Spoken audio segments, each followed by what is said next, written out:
Mbrëma të gjithë mirë se keni ardhur.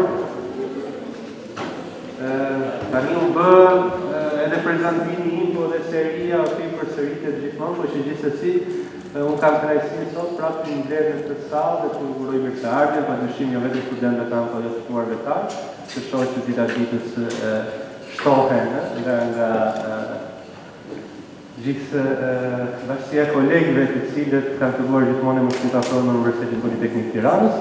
Falë kjo edhe bashkëpunimit me Agjencinë e Planifikimit Territorit, Shoqatën e Arkitektëve, që mundsojnë të cikël leksionesh të hapura për gjithë interesuarit padyshim, ku parakalojnë njëri pas tjetrit gjithë arkitektët e momentit të cilët janë duke projektuar në Shqipëri, me thënë të drejtën që janë nga gjithë bota, pra kemi pasur arkitektë që kanë ardhur padyshim nga Evropa, por edhe nga Shtetet e Bashkuara, nga Meksika, më herët kemi pasur edhe nga kontinentet tjera, të cilët kanë qenë pjesë e këtij diskutimi të hapur mbi arkitekturën, se si po zhvillohet ky laborator kaq i vrullshëm i projektimit dhe ndërtimit në Shqipëri sot. Sot kemi kënaqësinë të kemi atë mikun ton të dytë për këtë javë, ne kishim Marko Casamonti në një prezantim po në këtë sallë, sot kemi Giacomo Garziano, i cili është një arkitekt italian me një famë ndërkombëtare, i diplomuar në Firenze dhe që aktualisht punon në gjithë Evropën, por edhe në Shqipëri me projekte mjaft interesante. Do të kemi kënaqësinë ta ndjekim për rreth 80 minuta, një orë, në një prezantim të punëve të tij, ku do të shohim edhe punët që po realizohen, një pjesë të punëve që po realizohen në Shqipëri, dhe do të kemi edhe mundësinë për të komunikuar me pyetje përgjigje pas prezantimit. Ndërkohë, besoj që jemi dhe në live stream në faqen tonë në Facebook Fakultetit të Arkitekturës dhe Urbanistikës, por njëkohësisht besoj edhe në faqen e Agjencisë Planifikimit Territorit Shqipëria 2030. Okay, pa humbur kohë, po ftoj në skenë. I welcome you officially in the Polytechnic University of Tirana, and it is my pleasure to invite you to give this lecture for our students. So, please.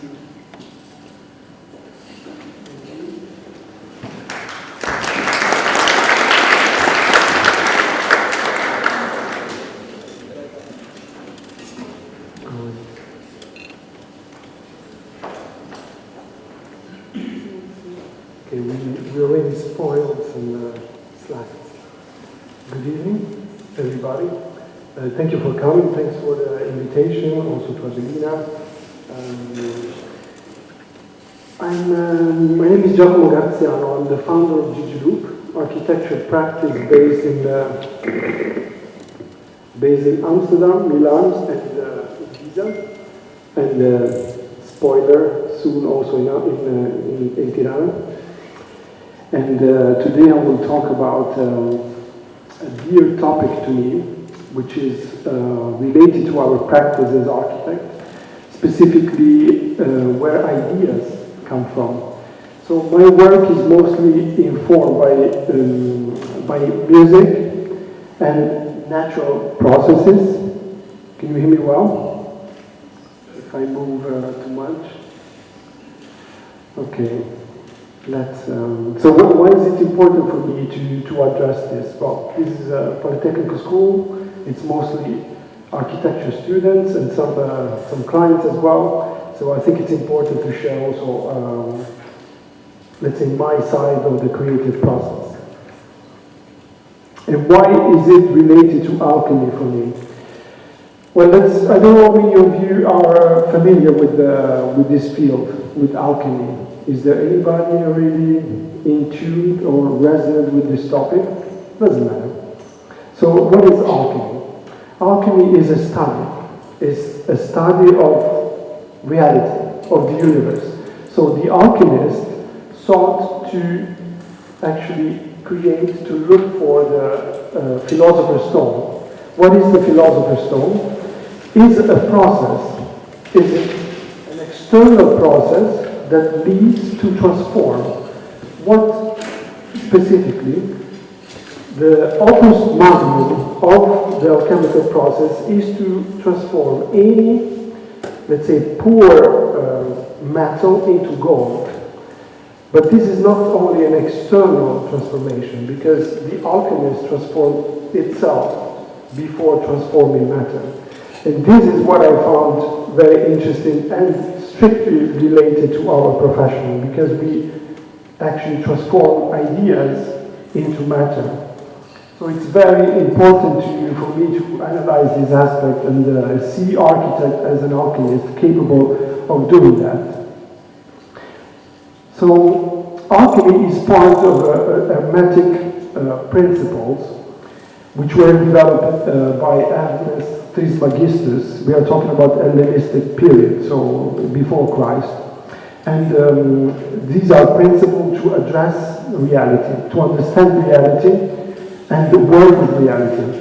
And the first principle, well, these you see all the seven. Today we're going to talk mostly about the first and a little bit about the second, because it will take too long, of course. But the first principle is that everything is thought. So, actually, since we started investigating the nature of reality, we understood at the micro scale what happens in the atom. So, nucleus formed by protons and neutrons, and then around it there are electrons. This is a very tiny little particle of what is actually happening in the reality. So basically, what we are experiencing, what we touch, that we feel it's solid reality, instead it's mostly emptiness, what we perceive for a very long time as emptiness.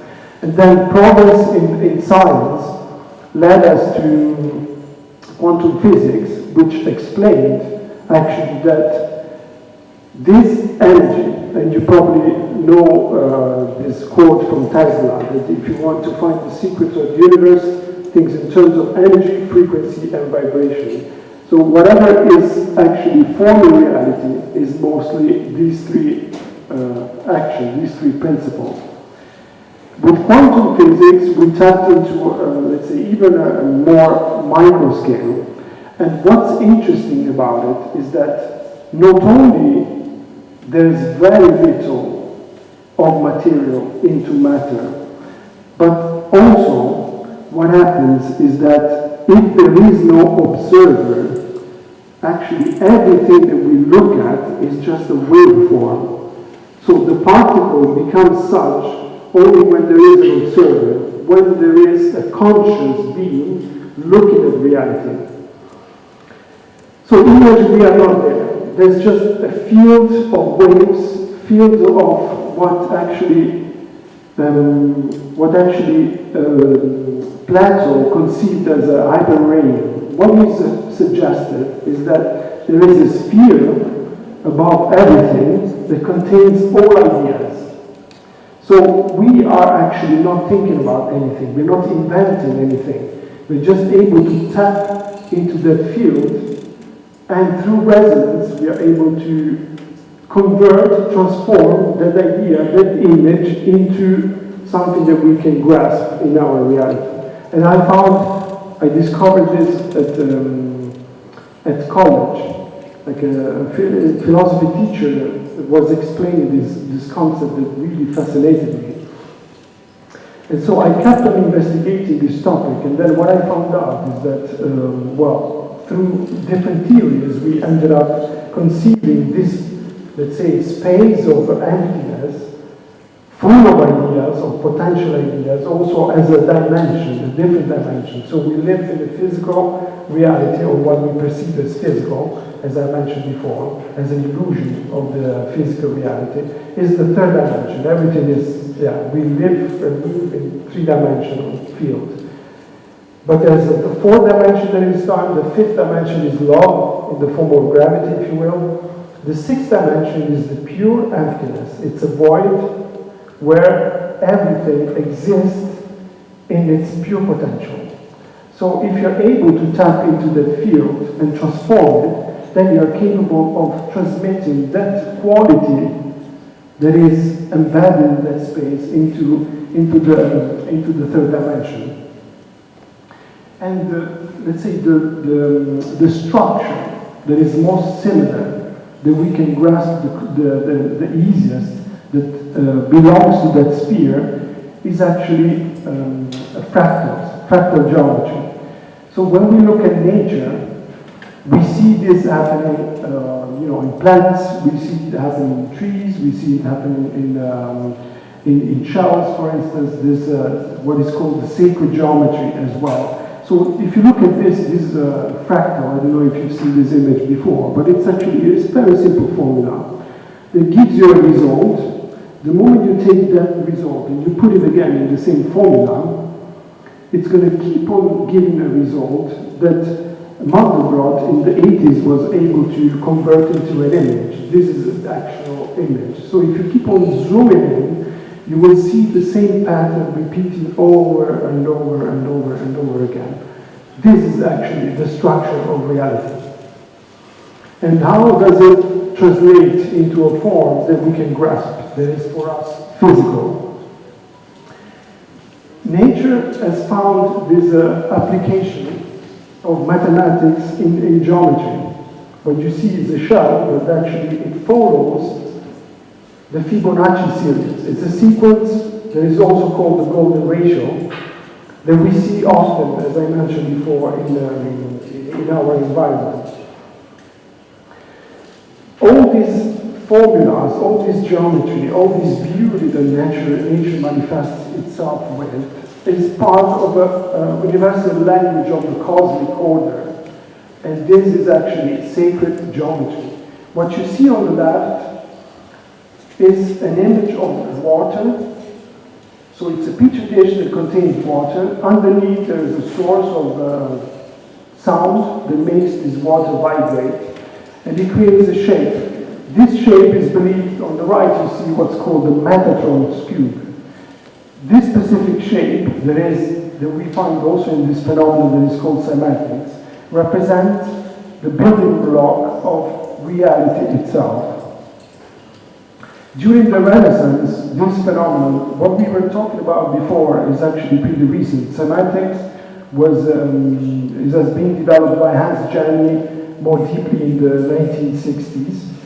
But during the Renaissance period, here we see an image of Kepler.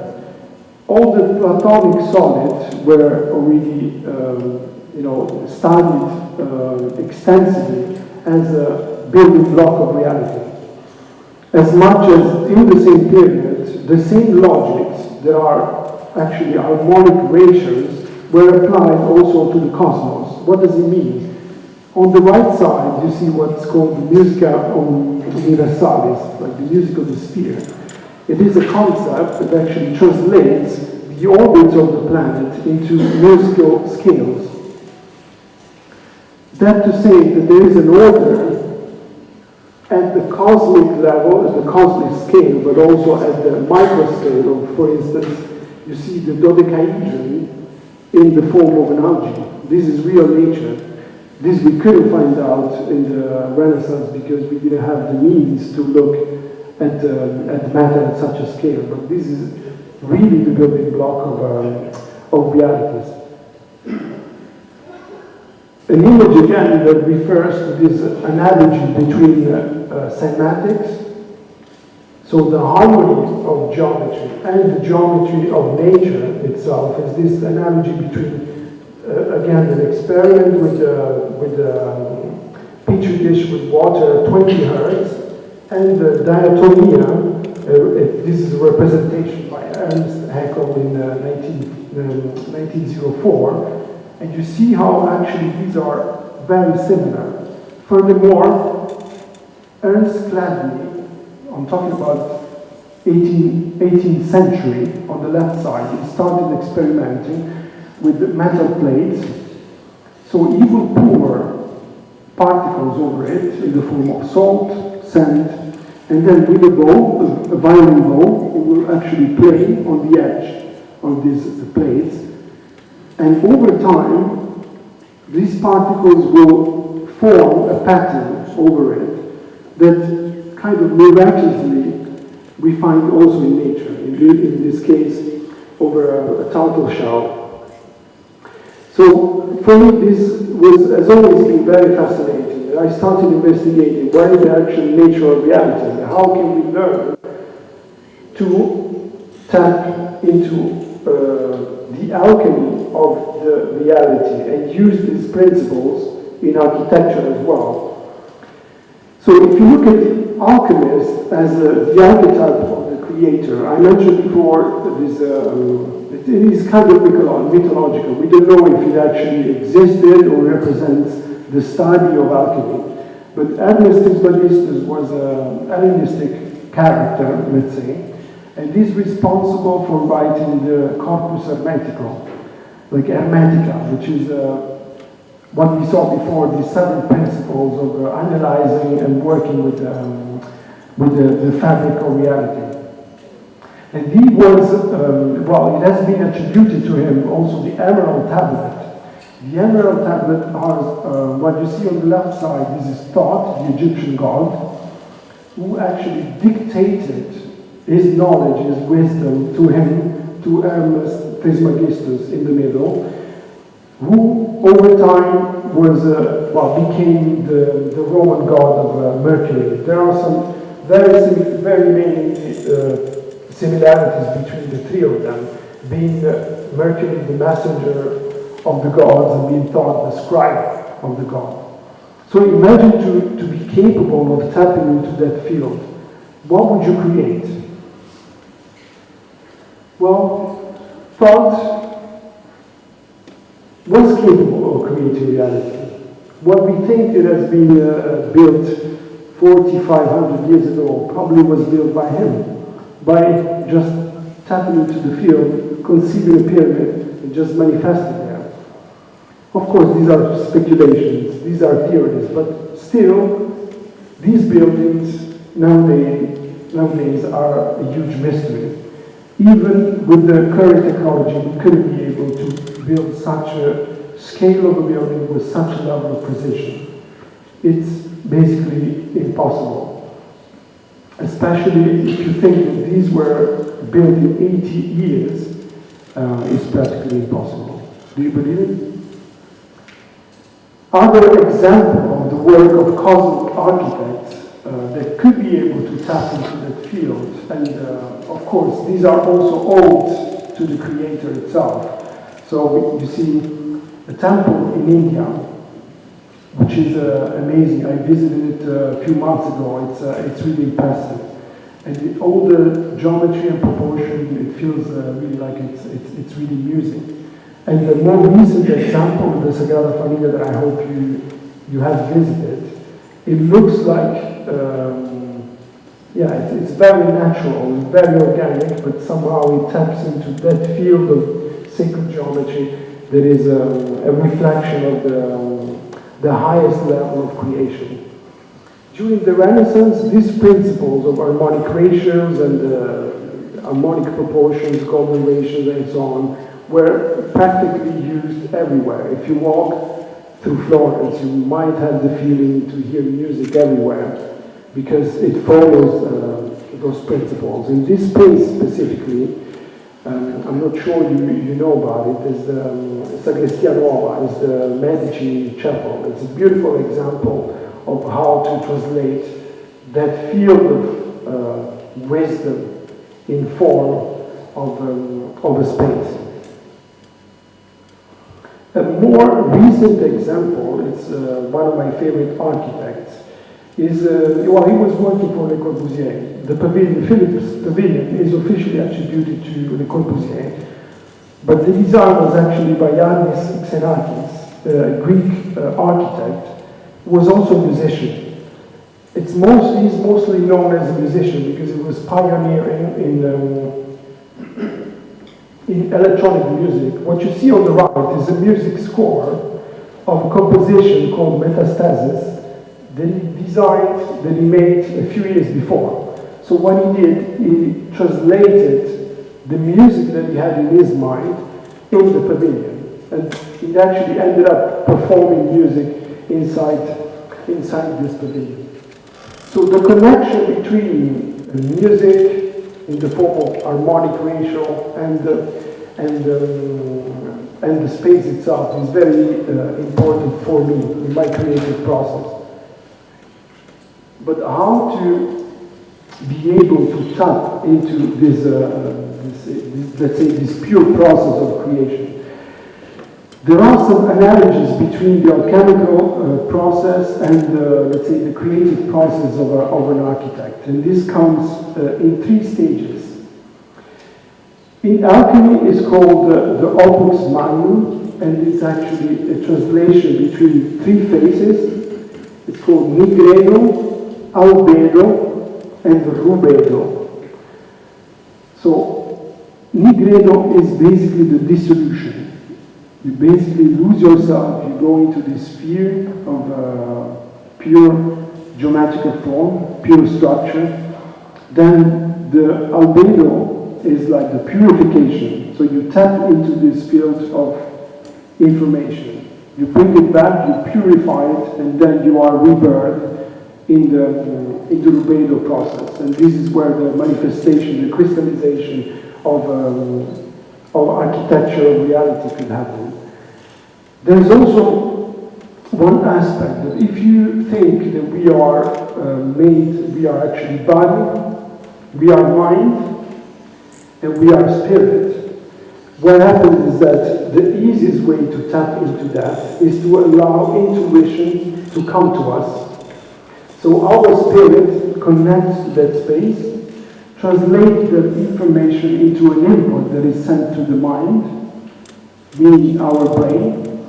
The brain transforms that through this alchemical process that is very similar to the opus magnum, translate that information into an intention, and then the body generates the action in the form of a building or just waking up in the morning. So this is applicable actually to any aspect of our reality, of the process of living. So this is a little introduction through a vision of the creative process of an architect. And now I would like to show you how we have been applying these principles to projects.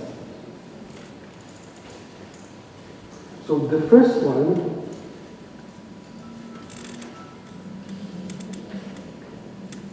is a project that we are developing in Egypt.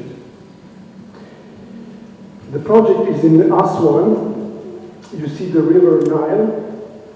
So it's in the south, very close to the Isis temple. I don't know if any of you is familiar with this area of the planet.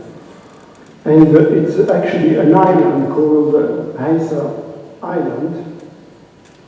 And it's right below the Aswan Low Dam. There's basically nothing there, just rocks, granite rocks, and heat. It's very hot in the summer, I promise. But beyond, all around is basically water, because it's really on the Nile. It's very close by. I mentioned this Isis temple, which is very beautiful. It's the new location because it was because of the high tide due to the dam. It was actually moved in the 60s.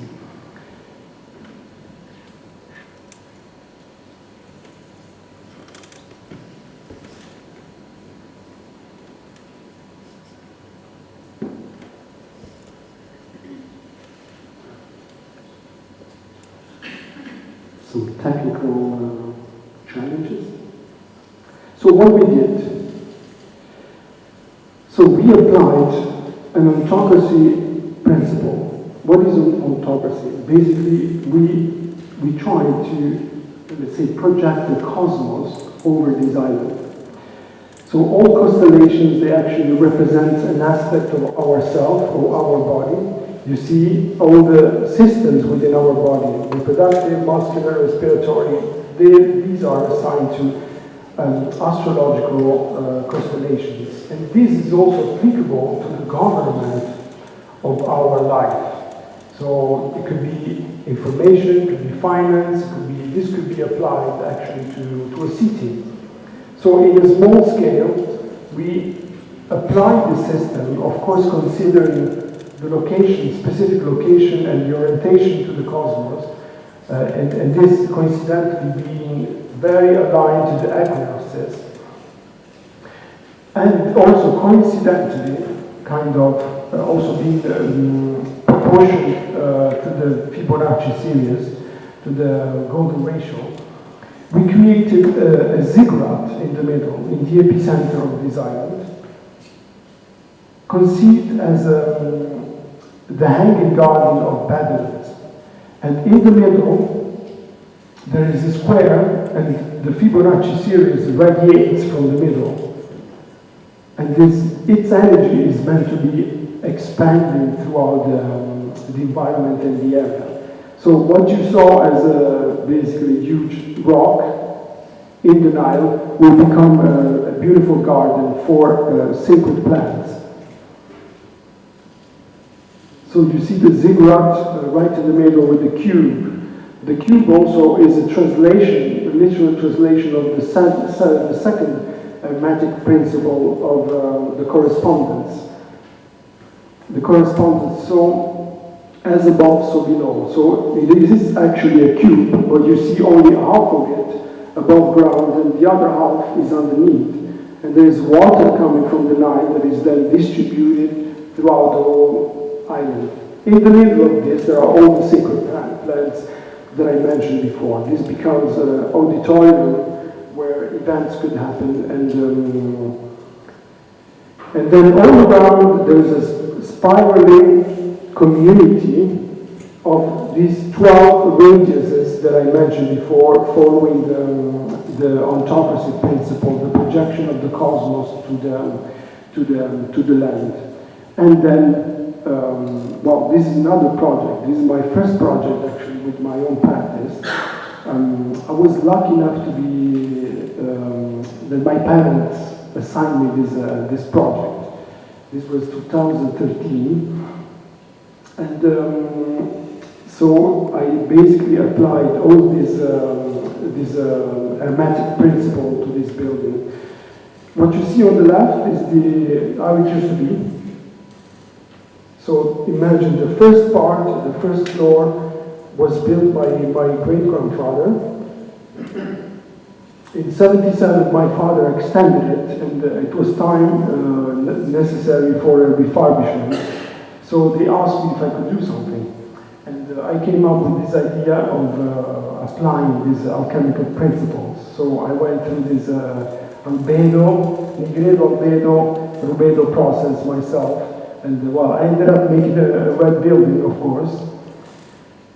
And but this building represents also an important, let's say, twist in what is the genius logic of the place. Because this area used to be, imagined, till the 40s, used to be just countryside. So only trees, only vegetation, only fields.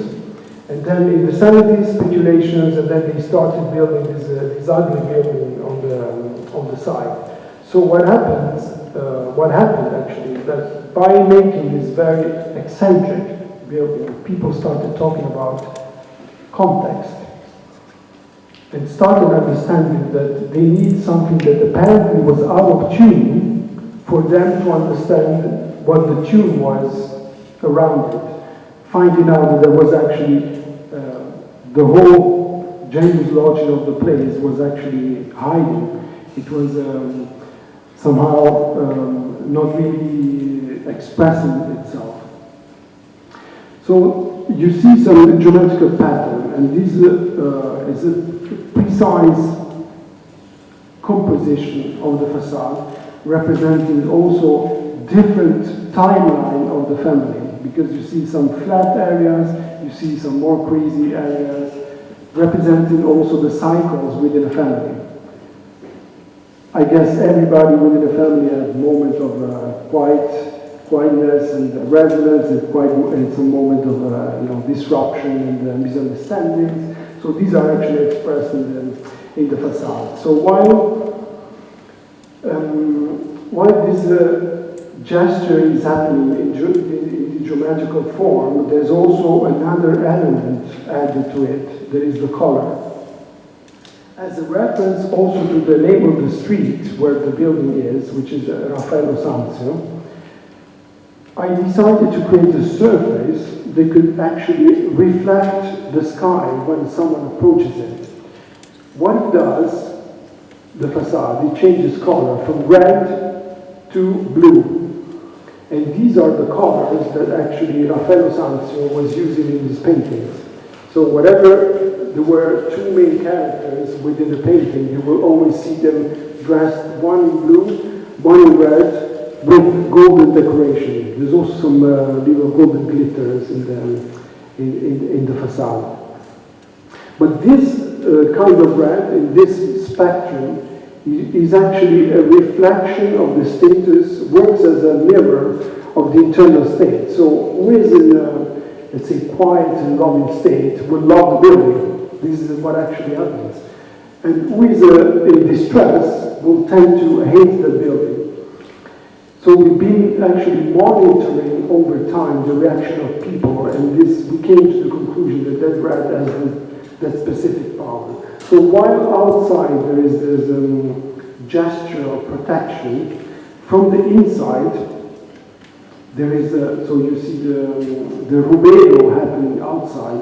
Inside there is the libre on the you see it on the floor is very dark, and this seed that has been growing through the interior represent the albedo itself that is meant to cure the building from within. So it's like 2 floors, it's a very small apartment, but when we published the building, actually it went quite viral. So many people, many students, many architects were visiting the place from all over the globe, to the point that I decided to open it to the public. We did an opening in 2015 with the artist collective I'm co-founder of. So for 3 days we hosted 75 people, 15 minutes each, in a performance that nobody knew about. Nobody knew what was inside the building actually. And each guest, one at a time, will explore the space, thinking this is a place for the future, this is a place for the past, and the actors were actually using telecommunication through the building itself. Like they were not talking, but the building itself was talking to them. It was an interactive installation. And now we go to Albania. We come back here. The first project I would like to show you is called Undaya. It's coherent with what we've been discussing so far because we use principles of semantics. You recognize probably from some slides before the image of water vibrating under a specific frequency. And we use this, you recognize the area probably is close to the Leksion Artificial, Itiranes. And this plot is very interesting because it's in a very high slope. And because of the proximity to the water, we try to apply water also to this project. And we use the specific frequency that you see here displayed. And through this, we designed the complex of building following this geometry. And the water, you see, is actually flowing all around those buildings. The aspect is very organic, is very fluid, is very pleasant. You can imagine hearing the sound of the water while you're walking there. You open the window, you sit there, you hear the water, you relax yourself. This is also an important aspect of the biophilic approach that we use in our architecture. As a reference to, let's say, local conditions, we explored also specific canyons that are here in Albania, like this one, the Capri Canyon, which is very beautiful. You see also a correspondence in the color palette of the stone with the bricks and the water, the blue water with the let's say, thicker stones base. Another reference, the Camper Creek, which serves us as an inspiration. You see these carvings in the stone that are applied also to our building. It's a very natural environment, and well, hopefully we start building this year, later this year. Another project is called Gentana. It's close to, how's it called, the Coca-Cola. Do you know? Yeah. So it's all the way to the airport. It's a large piece of land where we wanted to express again this feeling of the canyon through a massive composition that was based on the hexagonal grid of the beehive. In the end, also applying some calculation, we optimized the shape of the building in a way that there is optimal sun condition, especially in the open square in the middle. And there is an elevated square, so all the public functions are actually on the ground floor, kind of protected. And there is an elevated terrace where there are shops, there are activities, and then above the ground, and also offices, for instance, and then above this, let's say, first floor, there are residential units of different sizes. So again, let's say the atmosphere is very natural, very flowing, and large spaces, also outdoor spaces that amplify, let's say, the perception of the space, the compact spaces inside.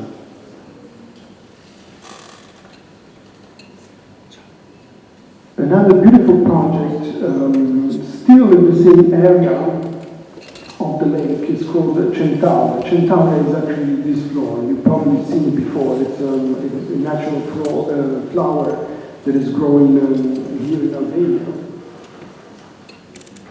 And we used as reference the composition of that flower, plus using the Fibonacci spiral to conceive this master plan of several buildings, which has a center corresponding to a physical center with other functions that are related to the residential.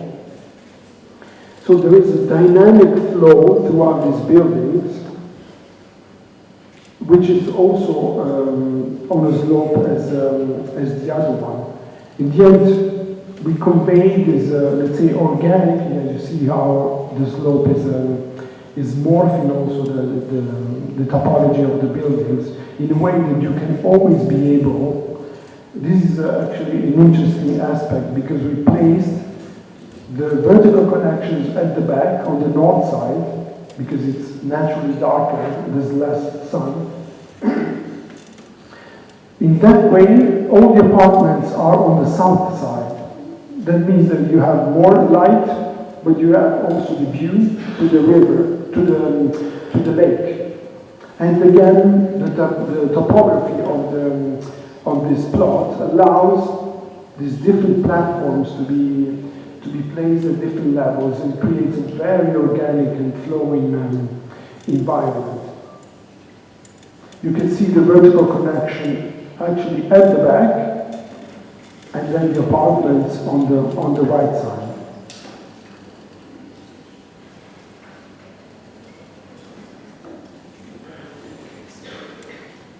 The fellow architects are actually here tonight, so excited to see this project in progress, and hopefully we start also this one building this year. The last project I would like to show you is called Porta Universalis. Is condensing all the research that my practice is currently developing.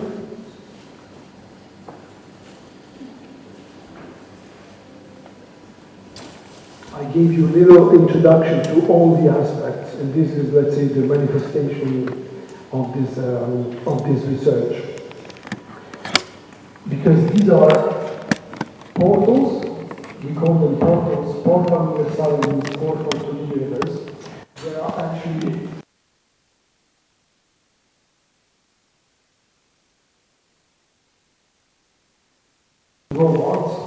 3-axis milling CNC robot, and the design, the aesthetic design and the phenomenon that happens inside is actually based on an acoustic phenomenon of resonance. What you see outside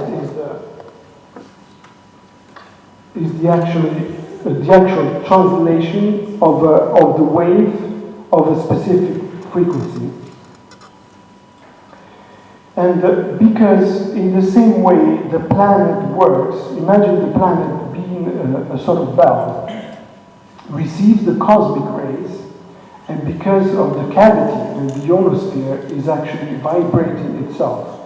This is called, what the vibration is called in this specific case is called the Schumann frequency, and that's 7.83 hertz. Imagine really like the Earth being a bell. So what it does, it creates around the planet energy lines of condensation of sound, and along these energy lines, most of sacred sites around the planet are placed. Think about the pyramids, think about the main churches around the globe, think about all sacred sites. They all belong to these paths around the globe. So what we are doing now, we are actually mapping the whole globe, and we're going to place in specific nodes of the planet, 999 of those portals, in tune with the specific frequency of the place. So that will mean that also the shape, the size will vary according to the frequency that is playing at that specific site. This comes from the research in archaeoacoustics that we are conducting throughout my practice. You probably recognize what this is. It's a Stonehenge. They made a replica, and they found out that even though it's an open space, this place, when you sit in the middle, it resonates at a specific frequency. And that, what it does actually, well, these some pictures of my research. Sometimes I have permission to do things, sometimes I don't. So I still try my best to conduct research in the most efficient way. Well, on the left side, you probably recognize is the Queen's Chamber of the Great Pyramid in Giza. On the right side is a place called the Serapeum in Egypt, in Saqqara. This place, if you ever happen to go to Egypt, is a must to visit, because what you see here is what they call sarcophagus. Is obviously huge. This is not me photoshopped in a smaller scale, but these blocks are huge. And they are perfectly carved, 90 degrees.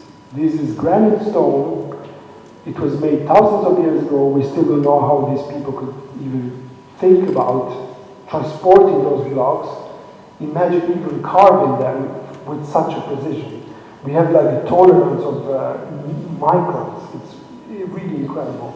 So what happens inside of those sarcophagi, when you go in there and you tune in with this space, with your voice, what it generates, it creates the acoustic effect of resonance. What does effect do? These are other examples of the sacred sites where we conduct acoustic experiments. This is the section of the King's Chamber in the Giza, in the Great Pyramid of the Giza Plateau. What happens is that specific frequencies are solicited by just the mechanical input of output of our voice. And what it does on our brain, it puts our mind in a state of pure concentration. So normally when you do meditation, you go into a state that is in between 8 and 13, called the alpha state. But when you are in such an environment, your brain is like multitasking big time, even though you are sitting and you're just chanting. So it creates this state of alternate state of consciousness. And it's very beneficial for the mind, but also for the body. So this project is inspired by this technology that was applied in ancient and sacred sites. And what you see at the bottom is a declination of these pavilions at different frequencies. These are stone pavilions on the bottom side. And one of them we actually developed and built last year in September in Italy. It is this one. This is a render.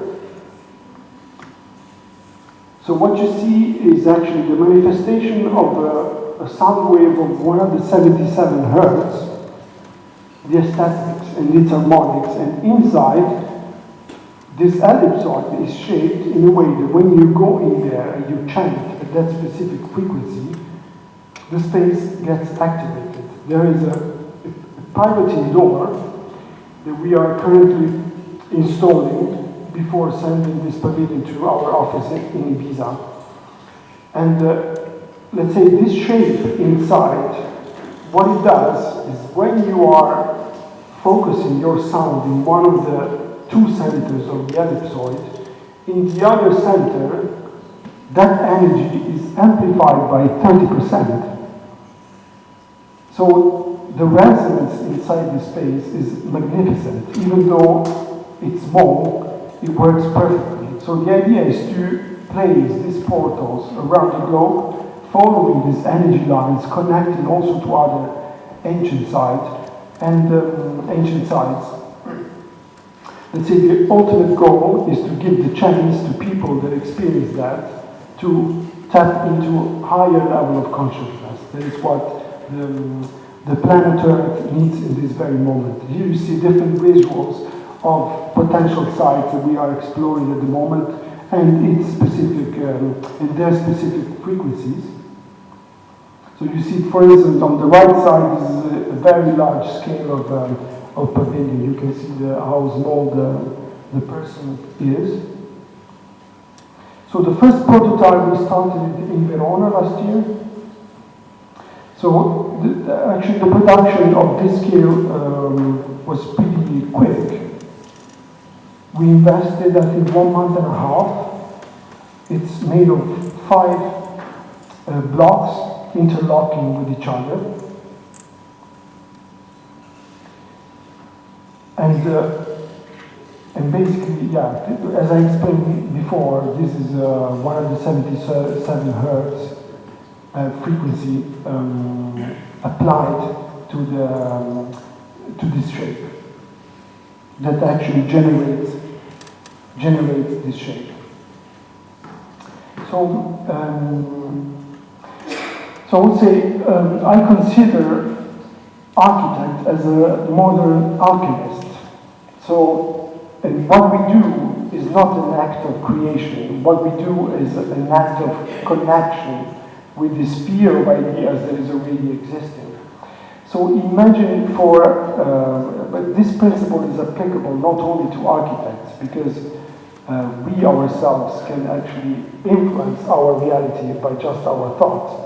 So imagine if you could be, for 1 second, the greatest of all, if you could be the Egyptian god thought, and you could imagine to manifest something in reality by just thinking, what would you manifest for yourself? What would you manifest for the universe? Thank you. Follow me.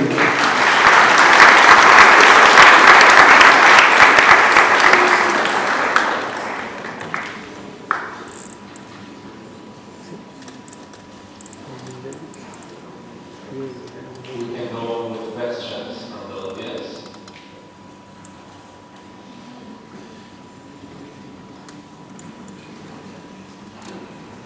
So, first of all, thank you. It was very inspiring, different, totally different university, because your world is different, it's universal. And something that caught my eye, but also some information was about this cosmic universe and the roots that maybe was carved in your DNA, starting from the streets of your parents' house. Like the Santo, and then you were mentioning on your back then in the end, your last, let's say, personal project was this carved marble that you worked last year. So in a way, it's everything mostly, let's say, Italian, even though you're going to very ancient histories. Is your DNA more Italian or it's a little bit more universal?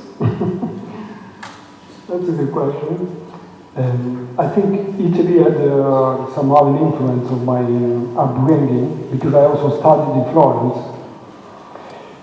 And as I mentioned before, even if you're not totally aware, by the fact that you're walking through these streets, and you see these facades, and you see the proportions, and then you enter these buildings, and you see the beauty, you hear the acoustics of this place. That was very impactful for me. So, at the same time, when I'm in Italy, nobody thinks I'm Italian. So, to answer your question, I think I'm more galactical than Italian. Yeah. And the last thing I want to make, like at least say something interesting, that I think your contemporary Asian, meaning that your building is also the one that I saw in Egypt. It's such a strange, extravagant, and contemporary that in few sectors it will be Asian. So it's very interesting. Thank you. Thank you. Interesting perspective on it. It's actually meant to look ancient, while it's built with contemporary technology, let's say. Yeah. Thank you.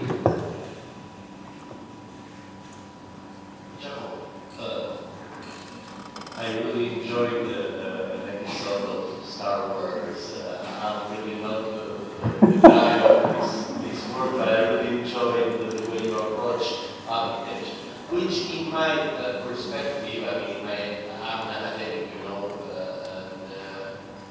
it's not the very typical academic approach to problem solving in architecture.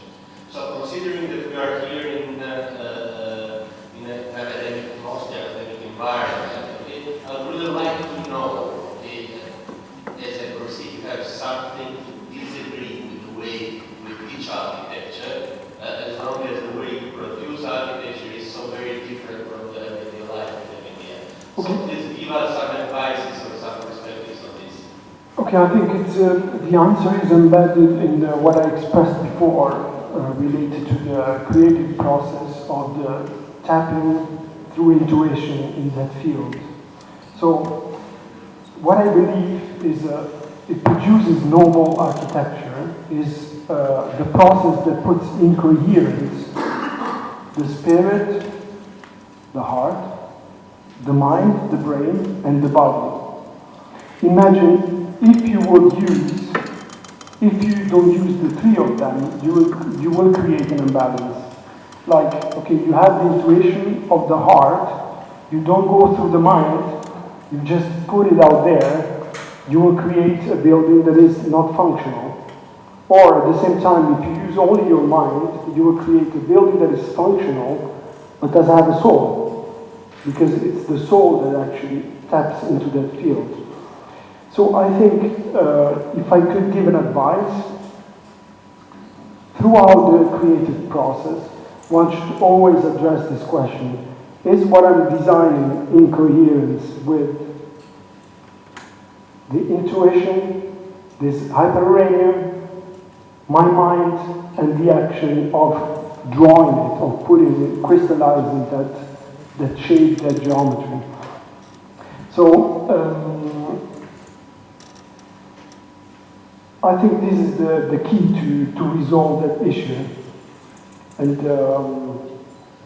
I think that's the easiest way to me to put it into, let's say, a rational process.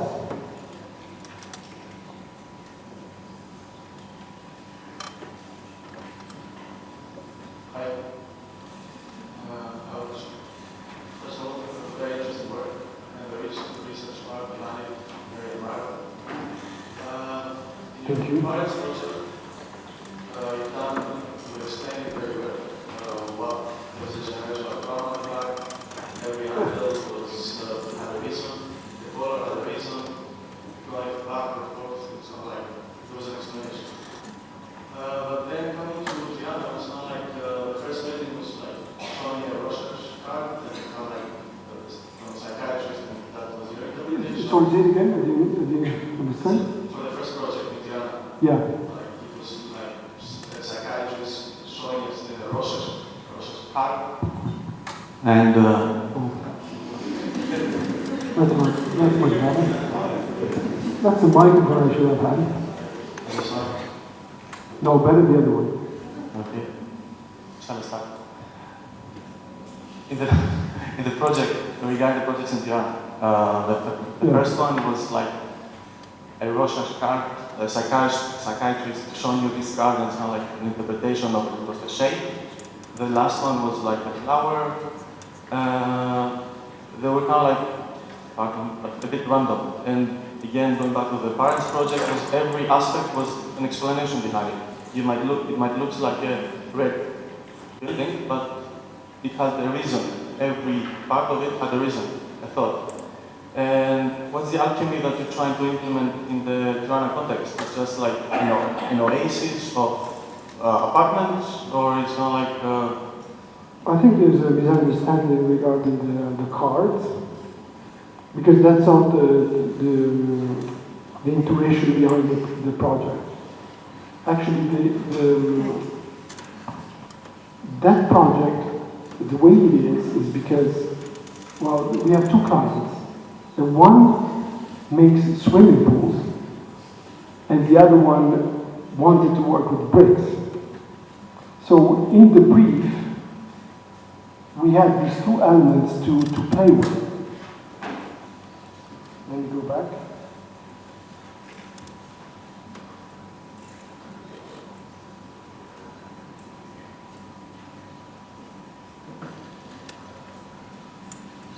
Okay, it's further back.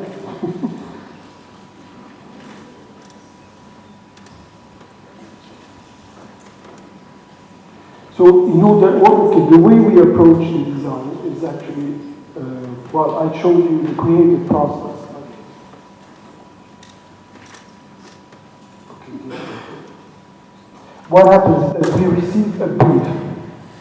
So, what we design is an answer, one unique answer to all the questions of the brief. So, in this case, we used, let's say, the constraints of or the suggestions of the client to tap into that intuition. So we had to use somehow water, and we had to use somehow bricks. The intention of the client was to create something unique that still looked natural, because at the moment that area is just vegetation. So we wanted to recreate a natural environment and keep it as, let's say, as close to nature as possible.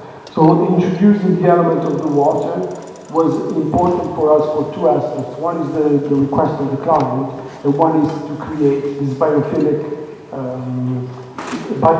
atmosphere throughout the project.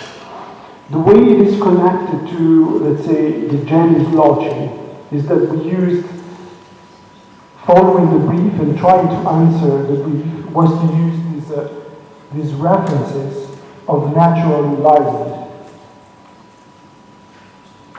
So, and this was the outcome. And Undana is actually also, you will find that it's actually an algae. The building is also inspired by that, so it's an aquatic creature as well. And we are close to the lake, so the connection to the water was also an important element to address within the project.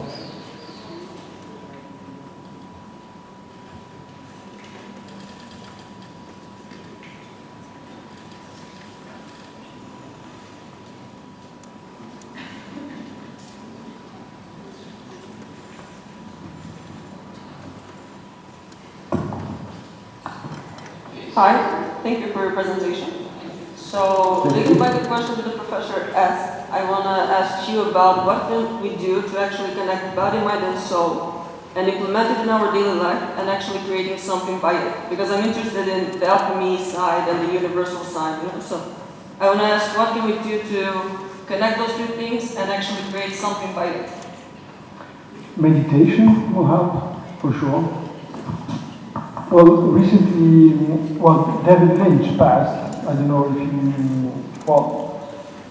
the director David Lynch passed, and he was, since 1972 into transcendental meditation. He used that as a tool to tap into this creative field. And I think he's very inspirational. If you see some of his talks, that he explains exactly what he does, I think it's, meditation is probably the best. And being connected with nature, especially if you combine the two, meditation in nature is probably the best. Yeah, thank you.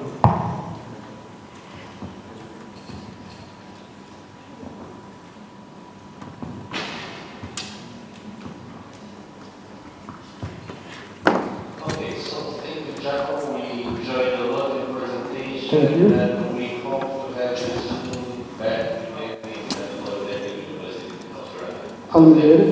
Thank you.